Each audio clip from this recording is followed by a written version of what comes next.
फतह जो है वो हक की होती है, लेकिन जिस तरीके से भारत को ना सिर्फ हमने धूल चटाई, बल्कि उसका मकरू चेहरा, कबीह चेहरा दुनिया के सामने पेश कर दिया, तो भारत जो है वो अब किसी को मुंह दिखाने के काबिल नहीं रहा। हमारा जो है वास्ता एक बहुत ही मक्कार दुश्मन से पड़ा है कि हमें उनके नापाक इरादों का पहले से इल्म था। हम उनके एक-एक जो है फ़ेल के ऊपर कड़ी नज़र रखे हुए थे।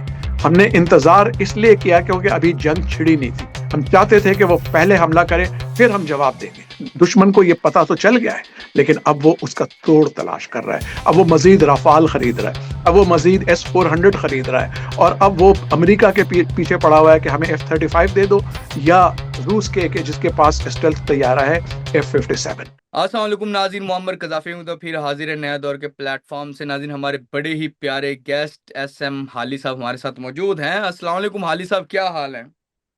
वालेकुम अस्सलाम।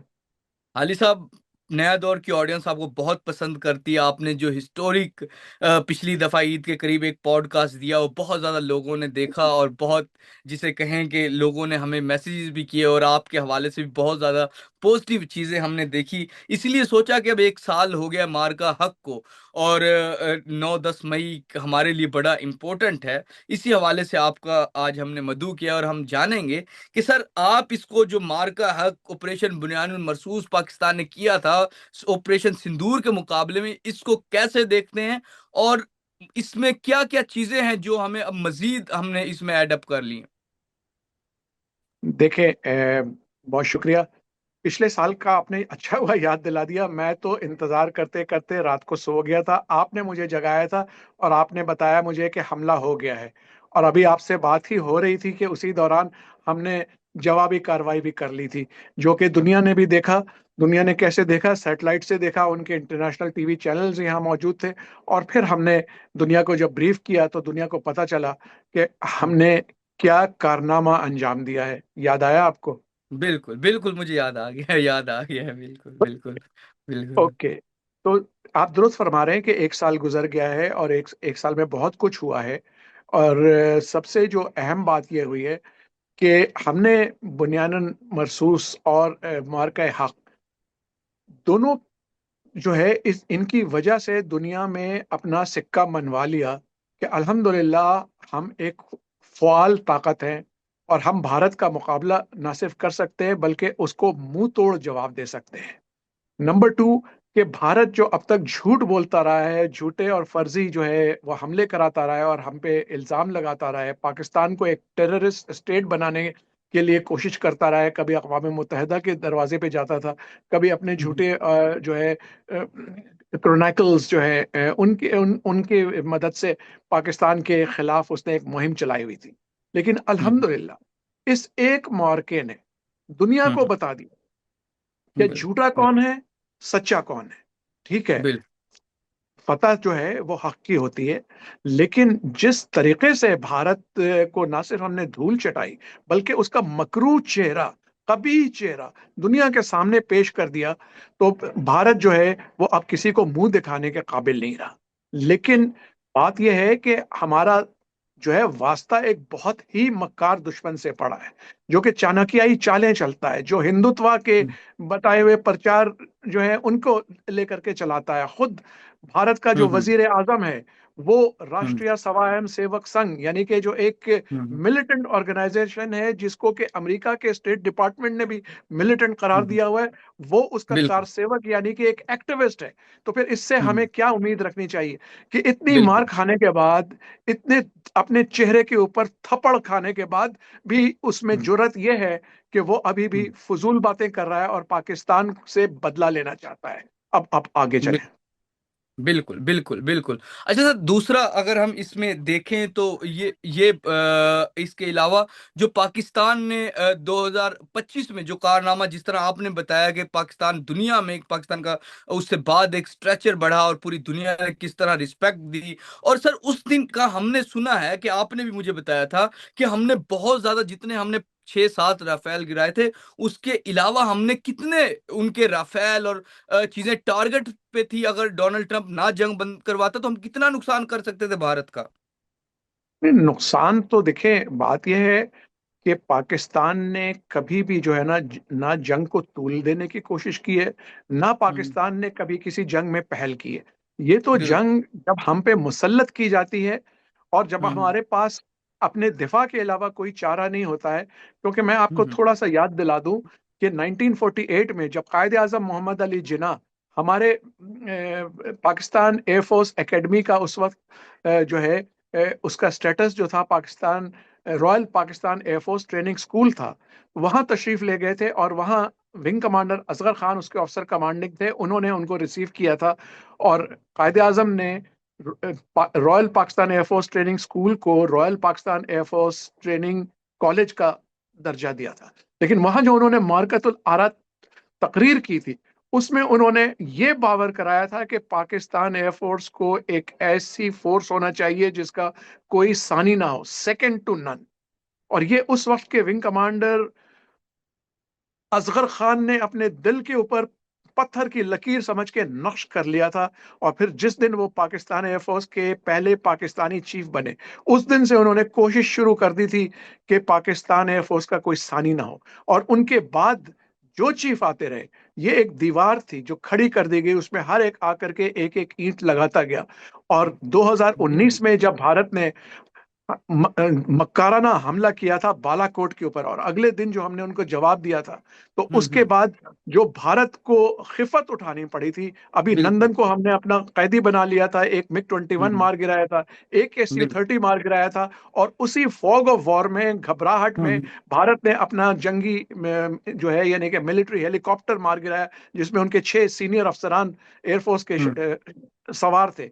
लेकिन बात हम्म। यह है कि उस वक्त भी मोदी साहब जो है वो, उनका रोना ये था कि इस वक्त हमारे पास रफाल होते तो हम पाकिस्तान को मजा चखाते। उनके चीफ ने उनको कहा भी था कि देखिए आप रफाल रफाल मत करें, बाकी भी तो हम्म। एयरक्राफ्ट थे हमारे पास, SU-30 MK-1, और उसके हम्म। अलावा ये कि MiG-29 और मिराज 2000 है, तो उनके पायलट्स क्या कहेंगे। लेकिन मोदी साहब को ये जिद थी। बिल्कुल। 2025 में जब राफाल आ गए, और उसके अलावा उन्होंने रूस से S-400 ट्रायम्फ नामी एयर डिफेंस सिस्टम हासिल कर लिया, जिसका उनके मुताबिक परिया सॉरी चिड़िया भी पर नहीं मार सकती।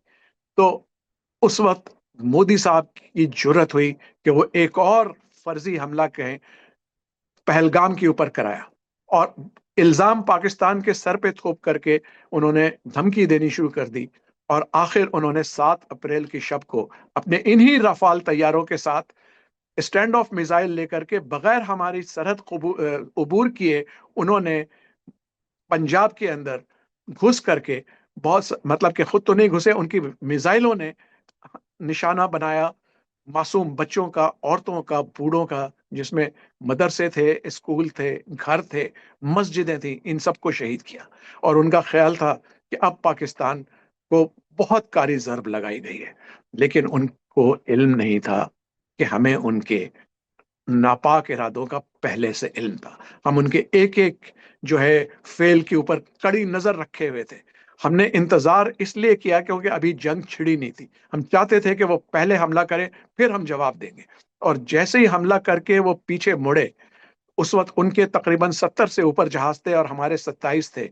आपको मार्का बदर याद आ गया होगा। लेकिन इन बिल्कुल। 27 तैयारों ने जो जवाबी हमला किया, अगेन बगैर सरहद को अबूर किए हुए, उन रफाल को निशाना बनाया।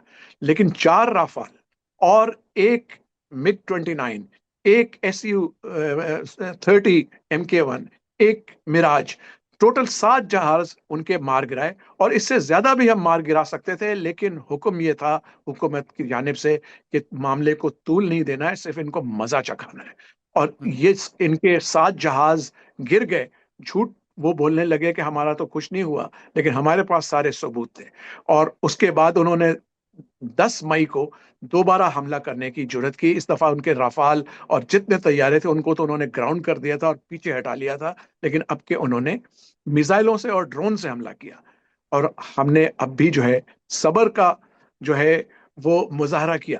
लेकिन हमने जवाब में अपनी फतेह मिसाइल और उसके अलावा एक अपने JF-17 थंडर तैयारे, इनसे जो हमला किया, तो उनकी हर एक चीज को अपने निशाने पे ले लिया, जिसमें हमने उनके जिसके ऊपर उनको बहुत गुरूर था, S-400 air defence missile system, एक तबाह कर दिया, दूसरे को हमने नाकारा बना दिया। और उसके अलावा उनके जितने मिसाइल के डिपो थे, जो कुछ था, उसको भी हमने तबाह कर दिया। और उसके अलावा आपने जैसे अभी जिक्र किया, हमारे पास टेक्नोलॉजी आ गई थी जिससे हमने उनकी इलेक्ट्रॉनिक जैमिंग कर दी, और उनके सारे सिस्टम्स, हत्ता के prime minister house, air headquarters, उनकी बेसेस, उनके मिसाइल सिस्टम, उनकी ट्रेनें सिस्टम, उनके बिजली घर, सबको हमने जैम कर दिया। और 2 घंटे तक हमने ये जैम बरकरार रखा। और उस वक्त मोदी की चीखें निकल गई। उसको पता लग गया कि इसके आगे अगर हम बढ़े तो पाकिस्तान ने पूरे भारत को अपने निशाने में लेकर के तबाही फेर देनी है। और उसने ट्रम्प के आगे घुटने जोड़ दिए कि खुदा के लिए हमें बचा लो और ये जंग रुकवा दो। ट्रम्प खामोखा नहीं कहता कि मैंने ये जंग रुकवाई। ट्रम्प खामोखा उनको नहीं ताने देता है कि तुमने अपने साथ तैयारे पहले ही रात में गंवा दिए थे। लेकिन मोदी साहब को उस वक्त तो ऑपरेशन सिंदूर अपना बंद करना पड़ा, लेकिन अपने कौम को उसके सामने जो है झूठा अपना गुरूर बरकरार रखने के लिए अब वो तरह तरह की हरकतें कर रहा है। और पूरी कोशिश उसकी है कि पाकिस्तान से किस तरह बदला लेगा। और पाकिस्तान इसके लिए तैयार है। कैसे तैयार है वो मैं अभी आपको आगे बताऊंगा, आप पूछेंगे तो। बिल्कुल बिल्कुल। अच्छा सर, दूसरा, जिस तरह पाकिस्तान ने उनको 70% बिजली की जो चीजें थी वो तमाम हाईजैक कर ली, वैसे तो इंडिया तो बहुत कहता है कि हम तो आईटी की पावर है, आईटी हम मतलब कि बताते हैं पूरी दुनिया में कि हम तो बहुत आगे हैं। लेकिन पाकिस्तान के जो नौजवानों ने अपना आईटी सेक्टर में महारत दिखाई जंग के दौरान, वो तो पूरा इंडिया उन्होंने जाम कर दिया सर। महारत उन्होंने जंग के दौरान नहीं दिखाई। 2019 में जब ऑपरेशन स्विफ्ट रिटॉर्ट हुआ था और भारत के ऑपरेशन बंदर के जवाब में, उसके बाद से ही हमें अंदाजा हो गया था कि अगली जंग होगी। और अगली जंग के लिए तैयारी का एक ही तरीका है कि अब हम आईटी के हम्म। फील्ड में आगे बढ़े। उस जमाने में जो एयर चीफ थे, एयर चीफ मार्शल मुजाहिद अनवर खान, उन्होंने सेंटर ऑफ आर्टिफिशियल इंटेलिजेंस कायम किया था। और उसके बाद से जो है गुजशतर 6 वर्षों में मैं बात कर रहा हूँ 2025 से पीछे, उनमें हमारे नौजवानों ने, लड़के लड़कियों ने इस तरह की महारत दिखाई कि सॉफ्टवेयर बनाया। अब दुनिया को अब यकीन नहीं था कि हमने 7 मई को और 10 मई को क्या किया। वो कोई कहता था कि चीन से लिया हम्म। है, कोई कहता था कहाँ से लिया है। लेकिन ये हमारे बच्चों की मेहनत और काविश थी। और ये एक रात में नहीं, 5 साल में उन्होंने डेवलप किया था, जिसका मुजाहरा हमने 7 मई को किया और फिर 10 मई को किया। और इसमें हमने जो है नेटवर्क सेंट्रिक हर चीज, क्योंकि इससे पहले मुजाहिद अनवर खान से पहले सोहेल अमान साहब एयर चीफ मार्शल हमारे एयर चीफ थे। उन्होंने इंट्रानेट कायम किया था और तमाम एयरफोर्स को एक नेटवर्क के जरिए मजबूत कर दिया था। और ये ऐसा नेटवर्क है जो कि हम्म। जैम नहीं किया जा सकता, जो हैक नहीं किया जा सकता। और भारत ने, बल्कि आपको मैं बता दूं, पता नहीं आपके इल्म में है कि नहीं, कि जब 10 मई को हमने उनको 2 घंटे के लिए जैम किया था तो उन्होंने भी कोशिश की थी। उन्होंने अब एड़ी चोटी का जोर लगा दिया, लेकिन सवाए इसके कि हमारे चंद एक स्कूलों कॉलेजों के जिनके इंटरनेट ओपन होते हैं, और किसी चीज को वो जैम नहीं कर सके और हम लोग महफूज रहे। लेकिन बात सारी ये है बिल्कुल। कि जंग को हमने एक नया चैप्टर इसमें ऐड किया। मल्टी डोमेन जो है वॉरफेयर, लफ्ज तो नया नहीं है, लेकिन हमने इसको नए जो है पैगामात दिए, नई हिकमत अमली बनाई, जिसमें हर चीज जो है वो मरबूत है।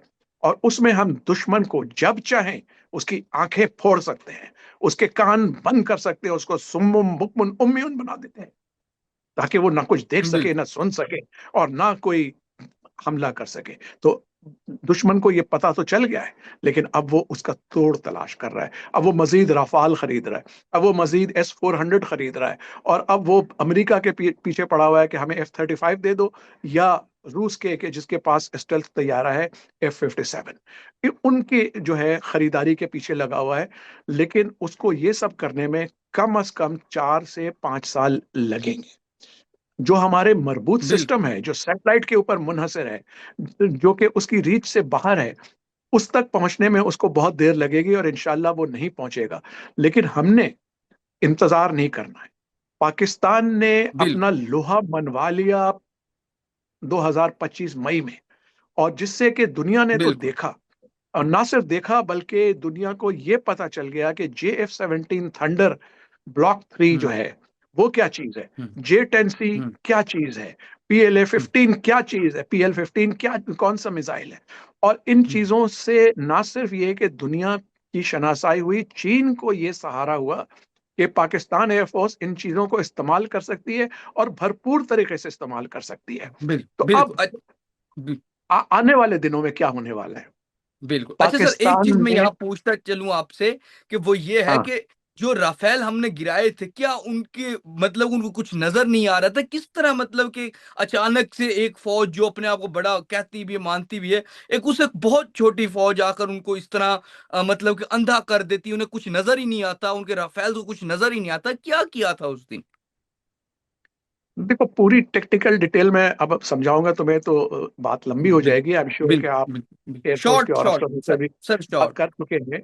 मेन चीज ये है कि हमने जो सिस्टम बनाया उसके जरिए हमने अपने जो पहली बात तो ये है कि जो हमारे JF-17 ब्लॉक 3 तैयारे हैं, और जो जो J-10C है उसमें AESA रेडार लगे हुए हैं, जिनकी रेंज बहुत अच्छी है और जो कि दुश्मन को जो है वो नाकारा बना सकते हैं।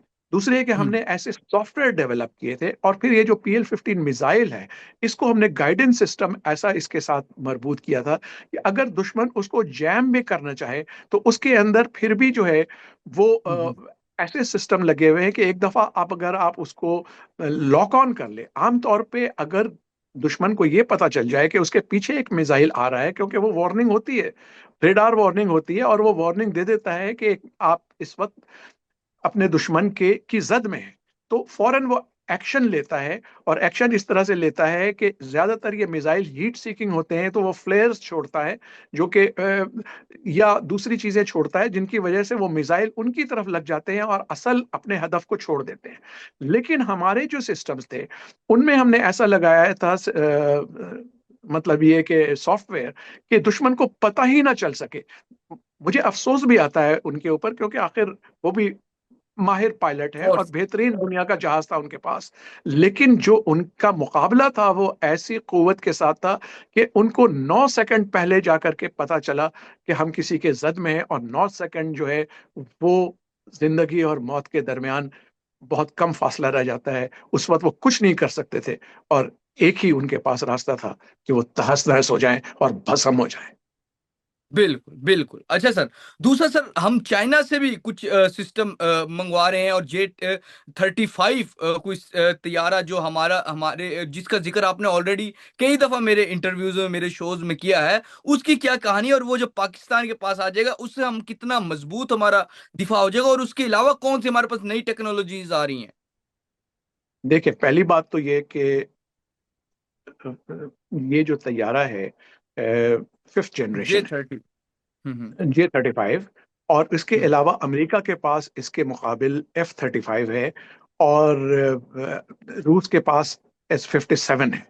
ये हम्म 5th जनरेशन तैयारे ये कहलाते हैं, क्योंकि J-10C और JF-17 थंडर ये 4.5 जनरेशन कहलाते हैं।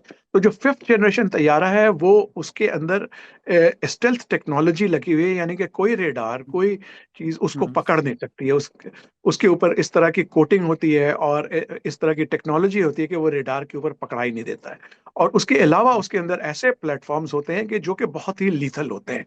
अमेरिका जो है वो हमें नहीं बेचेगा। भारत जो है वो अमेरिका से खरीदना चाहता है, लेकिन इस वक्त मोदी साहब के ताल्लुकात को इतने अच्छे नहीं है ट्रम्प से। ट्रम्प साहब उनसे काफी नाराज हैं, तो शायद ही उन्हें मिले। और रूस से भी जो है उनको अगर मिलेगा भी तो काफी टाइम से मिलेगा।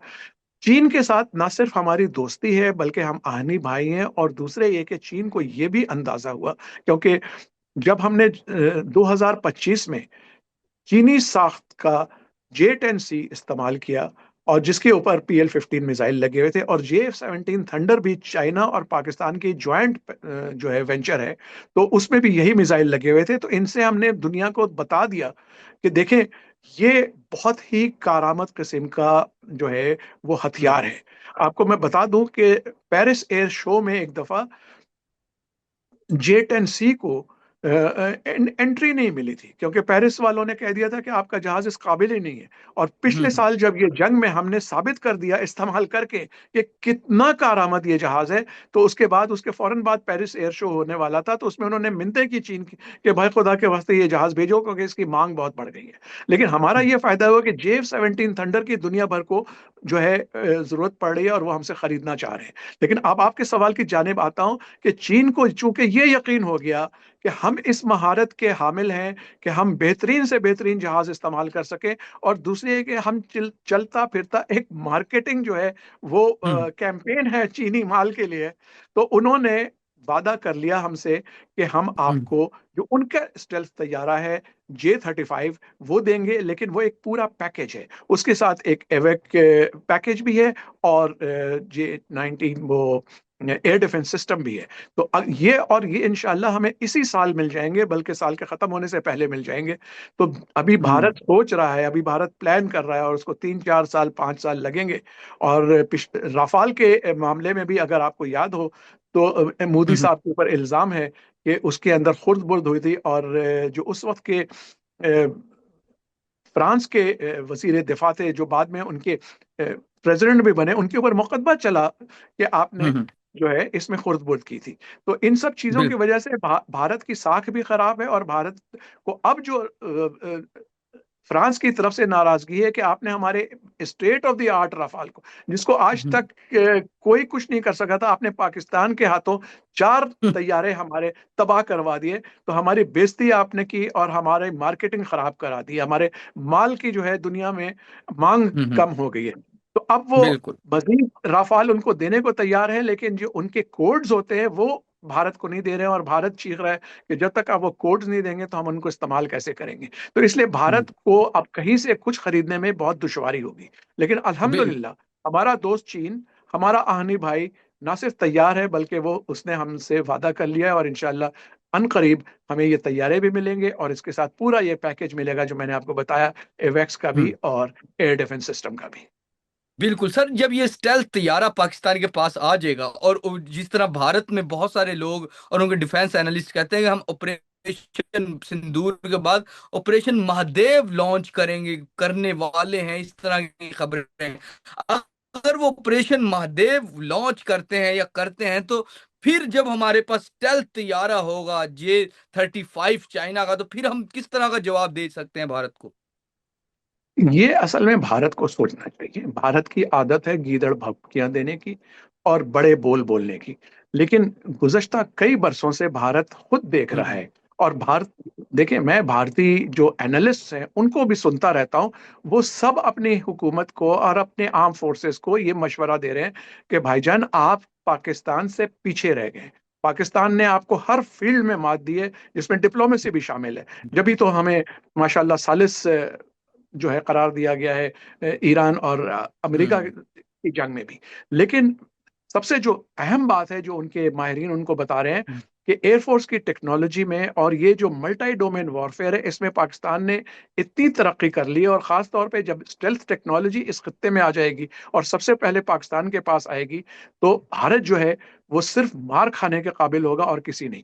तो इसलिए जो कुछ भी वो महादेव कहे या जो कहे, मैं नाम बिगाड़ना नहीं चाहता हूँ, हो सकता है उनके किसी देवता का, किसी खुदा का नाम हो, लेकिन ये सब जो है वो किस्से पारीना है, और हम्म क्या कहना चाहिए, फेरी टेल्स हैं। क्योंकि हम्म इनके अंदर जो है हकीकत कुछ हम्म नहीं है। भारत का की कलई खुल चुकी है, पोल खुल चुका है। अब उनके माहिरीन बैठे हुए हैं सर जोड़ के कि वो पाकिस्तान का कैसे मुकाबला करें। लेकिन अल्हम्दुलिल्लाह पाकिस्तान के साइंसदान, पाकिस्तान की नौजवान नस्ल, पाकिस्तान के पायलट, पाकिस्तान के इंजीनियर्स, पाकिस्तान के एयर डिफेंस कंट्रोलर, और पूरी पाकिस्तानी कौम इस नहज पे पहुंच गई है कि वो दुश्मन के हर नापाक इरादे को खाक में मिला देंगे इंशाल्लाह। इंशाल्लाह इंशाल्लाह। अच्छा सर, दूसरा, अगर जिस तरह ऑलरेडी मैंने आपसे बात की कि भारत हमला करता है और आपने बताया कि किस तरह पाकिस्तान उसको शिकस्त देगा, और इस दफा बड़ी तारीखी शिकस्त देगा, और इस दफा डोनाल्ड ट्रंप भी इंडिया को नहीं बचा पाएगा, मोदी को नहीं बचा पाएगा। अच्छा, पाकिस्तान इस तमाम तक पहुंचा कैसे? क्योंकि ये एक दिन में तो पाकिस्तान यहां पर नहीं पहुंच गया ना। पाकिस्तान ने जिस तरह अपनी दिफाई सलाहियत बनाई, अपने जिसे कहें कि उसके साथ साथ डिप्लोमेसी में पाकिस्तान ने जो किरदार अदा किया पूरी दुनिया में, पूरी दुनिया अमन के नाम से पाकिस्तान को जानती है। पाकिस्तान यहां तक पहुंचा कैसे सर? पाकिस्तान बेटा, मैंने ये यहाँ पहुंचा इसी तरह कि हम्म। कायदे आजम मोहम्मद अली जिन्ना ने जो हमें नस्बुल ऐन दिया था, सेकंड टू नन, हम्म। उसके ऊपर अमल करते हुए जितने पाकिस्तानी एयर चीफ आए हैं, असगर खान, नूर खान, हम्म। रहीम खान, आप जिनका भी नाम ले लें, और मौजूदा चीफ तक, हर एक ने पूरी कोशिश की है कि पाकिस्तान को सेकंड टू नन, क्योंकि हम शुरू से जो है ना, ऐसा लगता था कि जिस तरह अखाड़े में आप दो बॉक्सर्स को डाल दें और एक का बाजू पीछे से बांध दें, तो वो क्या मुकाबला करेगा। तो हमारी यही हैसियत थी। 1947 में जब बंटवारा हुआ तो बरतानिया के जो असासे थे, मैं असलहे की बात कर रहा हूँ, थर्ड और हम्म। कैश फाइनेंसेस की भी बात कर रहा हूँ, 36 to 64% का तनासब था। भारत को 64% मिलना था, हमें 36% मिलना था। लेकिन भारत ने हमें वो नहीं दिया। उसमें भी चालाकी की। जो तैयारे, लड़ाका तैयारे हमें मिले, उन वो जब वहां से परवाज किए तो उनके अंदर हम्म। इंजन में उन्होंने चीनी डाल दी कि वो क्रैश कर जाए।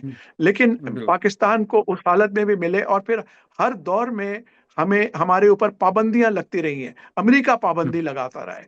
और लेकिन ये जो चीजें थी, ये हमारे लिए असल में बहुत कारामद साबित हुई, क्योंकि इन चीजों ने हमें एहसास दिला दिया कि हम किसी और के ऊपर जो है वो इन्हिसार नहीं कर सकते। हमें हम्म। इंडिजिनाइजेशन की तरफ जाना पड़ेगा, हमें खुद इन्हिसारी की हम्म। तरफ जाना पड़ेगा, हमें अपनी चीजें खुद बनानी पड़ेंगी। और इसीलिए हमारे पायलट्स, इंजीनियर्स, टेक्नीशियंस और जो हमारे माहिरीन हैं वो जुट गए और वो अपनी चीजें बना रहे हैं। तो ये चीजें हम्म। बनाते बनाते अब हम इस नहज पे पहुंच चुके हैं कि अल्हम्दुलिल्लाह हम दुश्मन से आगे हैं। फर्क यह है कि दुश्मन को बहुत शौक है अपनी ही पीठ ठोकने का। अपने मोदी जी अपना 56 इंचेस का चौड़ा सीना आगे करके बहुत ज्यादा बिल्कुल। वो कहते हैं कि मैं बहुत ऊंची चीज हूं, और हम हम्म। लोग खामोशी से काम करते हैं। क्योंकि मुसलमान बिल्कुल। जो है वो शेख ही नहीं बघारता है, उसका जो है बिल्कुल। काम बोलता है। तो इसी हम्म। तरह पाकिस्तान आर्म फोर्सेस और खुसूसन पाकिस्तान एयरफोर्स ने जो चीजें तैयार की हैं, जो हिकमत अमली तैयार की है, और जहां तक हम पहुंचे हैं, हम उसकी शोहरत नहीं करना चाहते। लेकिन जब दुश्मन अपनी मैली नजर उठा के देखता है हमारी तरफ, तो फिर जब उसकी आंखें हम्म। फोड़ दी जाती हैं, तो उसको पता चलता है कि हक पे कौन है और गलत कौन है।